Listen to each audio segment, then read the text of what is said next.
తనపై చంద్రబాబు ఉంచిన నమ్మకాన్ని నిలబెడతానని మైలవరం కూటమి అభ్యర్థి వసంత కృష్ణప్రసాద్ హామీ ఇచ్చారు. చంద్రబాబు చేతుల మీదుగా బీఫామ్ అందుకోవడం సంతోషంగా ఉందన్నారు. విజయవాడ లోక్సభ పరిధిలో అన్ని స్థానాల్లో టీడీపీ విజయం సాధిస్తుందని ధీమా వ్యక్తం చేశారు. అమరావతిని సీఎం జగన్ నిర్వీర్యం చేశారని మండిపడ్డారు. మైలవరం నియోజకవర్గంలో భారీ మెజార్టీతో తాను గెలిచి చంద్రబాబుకి గిఫ్ట్ గా ఇస్తాను అంటున్న వసంత కృష్ణప్రసాద్ తో మా ప్రతినిధి పూర్ణ ఫేస్ టు ఫేస్. మైలవరం నియోజకవర్గం నుంచి వసంత కృష్ణప్రసాద్ చంద్రబాబు నుంచి ఏదైతే బీఫామ్ అందుకోవడం జరిగింది, ఇదే అంశానికి సంబంధించి మనతో మాట్లాడడానికి వసంత కృష్ణప్రసాద్ గారు ఉన్నారు. సార్, కృష్ణప్రసాద్ గారు, ప్రధానంగా చెప్పండి, చంద్రబాబు గారి నుంచి మీరు బీఫామ్ అందుకోవడం ఎలా ఉంది? సంతోషంగా ఉందండి.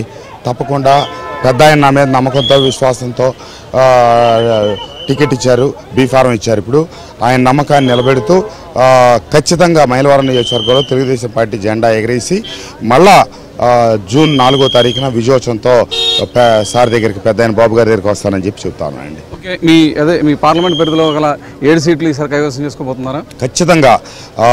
మొన్నటిదాకా విజయవాడ వెస్ట్ మీద అనుమానాలు ఉండేవి. ఎప్పుడైతే బలమైన అభ్యర్థి విజయవాడ వెస్ట్ కూడా వచ్చారో ఖచ్చితంగా విజయవాడ పార్లమెంటు పరిధిలో ఉన్న 7 అసెంబ్లీ నియోజకవర్గాలు గెలవబోతా ఉన్నాం. మీరు మొన్నటి ఒక వైసీపీ పార్టీలో ఉన్నారు, టీడీపీలోకి వచ్చారు. ఈసారి మీరు ప్రచారాస్త్రం ఏం తీసుకెళ్ళబోతున్నారు?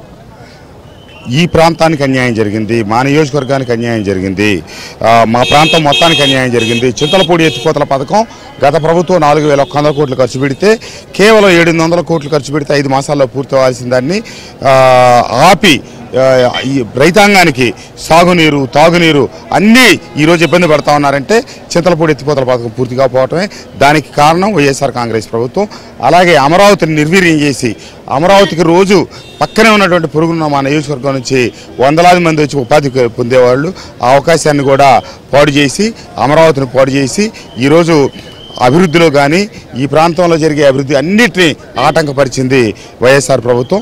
అదే చెప్తా ఉన్నాను ప్రజలకి, దాని మీద నిర్ణయం తీసుకుపోతాం. ప్రధానంగా మీ దగ్గర అంటే మీ సీనియర్ నాయకులు దేవినేని ఉమా ఉన్నారు, ఆయనకి ఈసారి సీటు రాలేదు, కానీ ఆయన కూడా మొత్తం కలుపుకొని వెళ్తున్నారా? ఎలా ఉంది ఆయన నుంచి రెస్పాన్స్? కలుపుకొని వెళ్తా ఉన్నా అండి. తప్పకుండా ఆయన అందరికి కూడా చెప్పారు. నేను నామినేషన్ కార్యక్రమానికి కూడా ఆయన ఆహ్వానిస్తా ఉన్నాను. రేపు నామినేషన్ కూడా వారు హాజరయ్యే అవకాశం ఉంది. ఇది ఏదైతే ఖచ్చితంగా మైలవరం నియోజకవర్గంలో ఖచ్చితంగా తెలుగుదేశం జెండా ఎగరవేసి తీర్థమని చెప్పి వసంత కృష్ణప్రసాద్ చెప్తున్నారు. అలాగే రేపు తన నామినేషన్ కార్యక్రమానికి మాజీ మంత్రి అలాగే ఒకప్పుడే మైలవరం ఇన్ఛార్జ్ దేవినేని ఉమా సైతం తాను ఆహ్వానించాను. ఖచ్చితంగా ఆయన కూడా వచ్చి దాంట్లో పాల్గొంటారు. అందరిలో కలగొలుపుకొని ఎవరైతే టీడీపీలో ఉన్నారో వాళ్ళందరితో కలిసికట్టుగానే మొత్తం కూడా నేను ప్రయాణిస్తున్నానని కూడా చెప్పారు. అయితే ఏదైతే గత 5 ఏళ్లలో మైలవరాన్ని నియోజకవర్గాన్ని ఏ విధంగా వైసీపీ ప్రభుత్వం నిర్లక్ష్యం చేసింది అనే దాని మీద ఒక ప్రధాన ఎజెండాగా, దాని ప్రచారాస్త్రంగా నేను వాడుకుంటానని వసంత కృష్ణప్రసాద్ చెప్తున్నారు. వీడియో జర్నలిస్ట్ రామప్రసాద్, పూర్ణ, ఆంధ్రజ్యోతి,